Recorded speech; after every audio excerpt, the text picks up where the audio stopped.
कहानी का शीर्षक है नई सुबह। बज्जात औरत, शर्म नहीं आती तुझे मुझे मना करते हुए?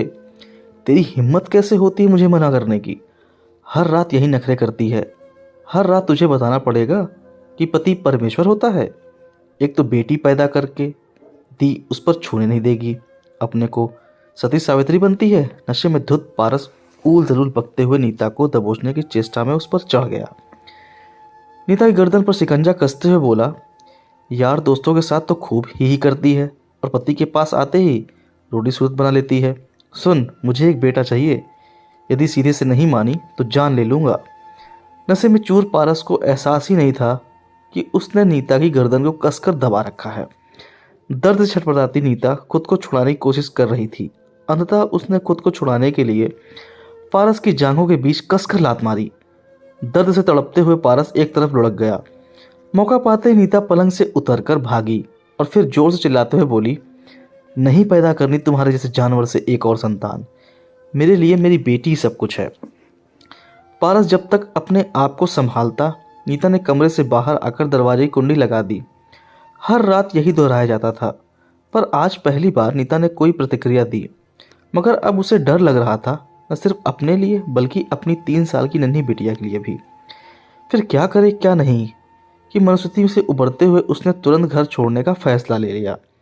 उसने एक ऐसा फैसला लिया जिसका अंजाम वह खुद भी नहीं जानती थी, पर इतना जरूर था कि इससे बुरा तो भविष्य नहीं ही होगा। नीता ने जल्दी जल्दी अलमारी में छिपा कर रखे रुपए निकाले और फिर नन्ही गुड़िया को शॉल से ढककर घर से बाहर निकल गई। निकलते वक्त उसकी आंखों में आंसू आ गए, पर उसने पीछे मुड़कर नहीं देखा। वह घर जिसमें उसने 7 साल गुजारे लिए थे कभी अपना हो ही नहीं पाया। जनवरी की कड़ाके की ठंड और सन्नाटे में डूबी सड़क ने उसे ठंड से ज़्यादा डर से कपा दिया, पर अब वापस जाने का मतलब था अपनी जान गंवाना।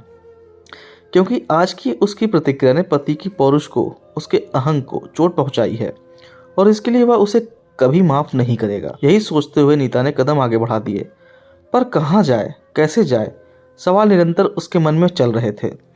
नन्ही सी गुड़िया उसके गले से चिपक हुई ठंड से कांप रही थी। पास पड़ोस के किसी के घर में जाकर वह तमाशा नहीं बनना चाहती थी। ऑटो या किसी अन्य सवारी की तलाश में वह मुख्य सड़क तक आ चुकी थी, पर कहीं कोई नहीं था। अचानक उसे किसी का ख्याल आया कि शायद इस मुसीबत की घड़ी में वे उसकी मदद करे, पर क्या उन्हें उसकी याद होगी? कितना समय बीत गया है, कोई संपर्क भी तो नहीं रखा उसने।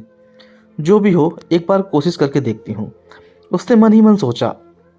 आसपास कोई बूथ न देख नीता थोड़ा आगे बढ़ गई। मोड़ पर ही एक निजी अस्पताल था, शायद वहां से फ़ोन कर सके। सामने लगे साइन बोर्ड को देखकर नीता ने आश्वस्त होकर तेजी से अपने कदम उस ओर बढ़ा दिए, पर किसी ने फ़ोन नहीं करने दिया या मयंक जी ने फ़ोन नहीं उठाया तो रात भी तो कितनी हो गई है। ये सब सोचते हुए नीता ने अस्पताल में प्रवेश किया। स्वागत कक्ष की कुर्सी पर एक नर्स बैठी ऊँघ रही थी। माफ़ कीजिएगा, अपने ठंड से जमे हाथ से उसे धीरे से हिलाते हुए नीता ने कहा। कौन है? चौंकते हुए नर्स ने पूछा। फिर नीता को बच्चे के साथ देख उसे लगा कि कोई मरीज है, अतः अपनी व्यावसायिक मुस्कान बिखेरते पूछा, मैं आपकी क्या मदद कर सकती हूँ? जी, मुझे एक जरूरी फ़ोन करना है, नीता ने विनती भरे स्वर में कहा। पहले तो नर्स ने आनाकानी की, पर फिर उसका मन पसीज गया, अतः उसने फ़ोन आगे कर दिया। गुड़िया को वहीं सोफे पर लिटाकर नीता ने मयंक जी का नंबर मिलाया। घंटी बजती रही, पर फ़ोन किसी ने नहीं उठाया। नीता का दिल ढूंढने लगा कि कहीं नंबर बदल तो नहीं गया है। अब कैसे वह बचाएगी खुद को और इस नन्ही सी जान को? उसने एक बार फिर से नंबर मिलाया। उधर घंटी बजती रही और इधर तरह तरह के संशय नीता के मन में चलते रहे। निराश होकर वह रिसीवर रखने ही वाली थी कि दूसरी तरफ से वही जानी पहचानी आवाज़ आई, हेलो। नीता सोच में पड़ गई कि बोले या नहीं। तभी फिर हेलो की आवाज़ ने उसकी तंद्रा तोड़ी, तो उसने धीरे से कहा, मैं नीता। तुमने इतनी रात के फ़ोन किया और वह भी अनजान नंबर से? सब ठीक तो है? तुम कैसी हो? गुड़िया कैसी है? पारस जी कहाँ हैं? ढेरों सवाल मयंक ने एक ही सांस में पूछ डाले। जी, मैं जीवन ज्योति अस्पताल में हूँ, क्या आप अभी यहाँ आ सकते हैं? नीता ने रूंधे गले से पूछा। हाँ, मैं अभी आ रहा हूँ, तुम वहीं इंतजार करो, कह मयंक ने रिसीवर रख दिया। नीता ने रिसीवर रखकर नर्स से फ़ोन के भुगतान के लिए पूछा। तो नर्स ने मना करते हुए कहा, मैडम आप आराम से बैठ जाएं, लगता है आप किसी हादसे का शिकार हैं। नर्स की पैनी नज़रों को अपनी गर्दन पर महसूस कर नीता ने गर्दन को आंचल से ढक लिया। नर्स द्वारा कॉफ़ी दिए जाने पर नीता चौंक गई। पी लीजिए मैडम, बहुत ठंड है, नर्स बोली। गर्म कॉफ़ी ने नीता को थोड़ी राहत दी। फिर वह नर्स की सहृदयता पर मुस्कुरा कर दी। इसी बीच मयंक अस्पताल पहुंच गए। आते ही उन्होंने गुड़िया के बारे में पूछा। नीता ने सो रही गुड़िया की तरफ इशारा किया तो मयंक ने लपक कर उसे गोद में उठा लिया। नर्स ने धीरे से मयंक को बताया कि संभवतः किसी ने नीता के साथ दुर्व्यवहार किया है, क्योंकि इनके गले पर नीला निशान पड़ा है। नर्स को धन्यवाद देते हुए मयंक ने गुड़िया को और कसकर चिपका लिया। बाहर निकलते ही नीता ठंड से कांप उठी। तभी मयंक ने उसे अपनी जैकेट देते हुए कहा, पहन लो वरना ठंड लग जाएगी। नीता ने चुपचाप जैकेट पहन ली और उनके पीछे चल पड़ी। कार की पिछली सीट पर गुड़िया को लिटाते हुए मयंक ने नीता को बैठने को कहा। फिर खुद ड्राइविंग सीट पर बैठ गए। मयंक के घर पहुंचने तक दोनों खामोश रहे। कार के रुकते ही नीता ने गुड़िया को निकालना चाहा, पर मयंक ने उसे घर की चाबी देते हुए दरवाजा खोलने को कहा और फिर खुद धीरे से गुड़िया को उठा लिया। घर के अंदर आते ही उन्होंने गुड़िया को बिस्तर पर लिटाकर रजाई से ढक दिया।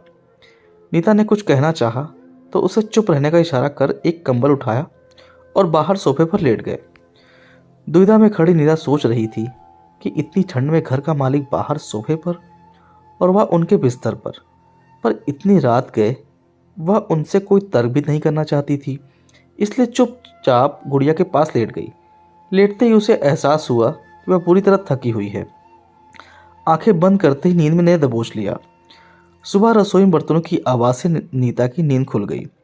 बाहर निकलकर देखा मयंक चाय नाश्ता की तैयारी कर रहे थे। नीता शॉल ओढ़कर रसोई में आई और धीरे से बोली, आप तैयार हो जाएं, ये सब मैं कर देती हूँ, मुझे आदत है, तुम थोड़ी देर और सो लो। मयंक ने जवाब दिया। नीता ने अपनी भर आई आंखों से मयंक की तरफ देखा। इन आंखों के आगे वे पहले भी हार जाते थे और आज भी हार गए। फिर चुपचाप बाहर निकल गए। मयंक के तैयार होने तक नीता ने चाय नाश्ता तैयार कर मेज पर रख दिया। नाश्ता करते हुए मयंक ने धीरे से कहा, बरसों बाद तुम्हारे हाथ का बना नाश्ता कर रहा हूँ। और फिर चाय के साथ आंसू भी पी गए। जाते जाते नीता की तरफ देख कर बोले, मैं लंच ऑफिस में करता हूँ, तुम अपना और गुड़िया का ख्याल रखना और थोड़ी देर सो लेना। और फिर ऑफिस चले गए। दूर तक नीता की नज़रें उन्हें जाते हुए देखती रही, ठीक वैसे ही जैसे 3 साल पहले दिखा करती थी जब वे पड़ोसी थे। तब कई बार मयंक ने नीता को पारस की क्रूरता से बचाया था। इसी दौरान दोनों के दिल में एक दूसरे के प्रति कोमल भावनाएं पनपी थी, पर नीता को उसकी मर्यादा ने और मयंक को उसके प्यार ने कभी इजहार नहीं करने दिया, क्योंकि मयंक नीता की बहुत इज्जत भी करते थे। वे नहीं चाहते थे कि उनके कारण नीता किसी मुसीबत में फंस जाए। यही सब सोचते आंखों में भर आए आंसुओं को पोंछकर नीता ने दरवाज़ा बंद किया और फिर गुड़िया के पास आकर लेट गई। पता नहीं कितनी देर सोती रही। गुड़िया के रोने से नींद खुली तो देखा 11 बज रहे थे। जल्दी से उठकर उसने गुड़िया को गर्म पानी से नहलाया और फिर दूध गर्म करके दिया। बाद में पूरे घर को व्यवस्थित कर खुद नहाने गई। पहनने को कुछ नहीं मिला तो सकुचाते हुए मयंक की अलमारी से उनका ट्रैक सूट निकाल कर पहन लिया और फिर टीवी चालू कर दिया। मयंक ऑफिस तो चले आए थे, पर नन्ही गुड़िया और नीता का ख्याल उन्हें बार बार आ रहा था। तभी उन्हें ध्यान आया कि उन दोनों के पास तो कपड़े भी नहीं हैं। नई जगह गुड़िया भी तंग कर रही होगी। यही सब सोचकर उन्होंने आधे दिन की छुट्टी ली और फिर बाजार से दोनों के लिए गर्म कपड़े, खाने का सामान लेकर वे स्टोर से बाहर निकल ही रहे थे कि एक खूबसूरत गुड़िया ने उनका ध्यान अपनी तरफ आकर्षित किया, तो उन्होंने उसे भी पैक करवा लिया और फिर घर चल दिए। दरवाज़ा खोलते ही नीता चौंक गई। मयंक ने मुस्कुराते हुए सारा सामान नीचे रख नन्ही सी गुड़िया को खिलौने वाली गुड़िया दिखाई। गुड़िया खिलौना पाकर खुश हो गई और उसी में रम गई। मयंक ने नीता को सारा सामान दिखाया। बिना उससे पूछे ट्रैक सूट पहनने के लिए नीता ने माफ़ी मांगी तो मयंक ने हंसते हुए कहा, एक शर्त पर, जल्दी कुछ खिलाओ, बहुत तेज भूख लगी है। सिर हिलाते हुए नीता रसोई में घुस गई। जल्दी से पुलाव और रायता बनाने लग गई। जितनी देर उसने खाना बनाया उतनी देर तक मयंक गुड़िया के साथ खेलते रहे। एक प्लेट में पुलाव और रायता लाकर उसने मयंक को दिया। खाते खाते मयंक ने एकाएक सवाल किया, और कब तक इस तरह जीना चाहती हो? इस सवाल से सकपकाई नीता खामोश बैठी रही। अपने हाथ से नीता के मुंह में पुलाव डालते हुए मयंक ने कहा, तुम अकेली नहीं हो, मैं और गुड़िया तुम्हारे साथ हैं। मैं जानता हूँ सभी सीमाएं टूट गई होंगी, तभी तुम इतनी रात को इस तरह निकली।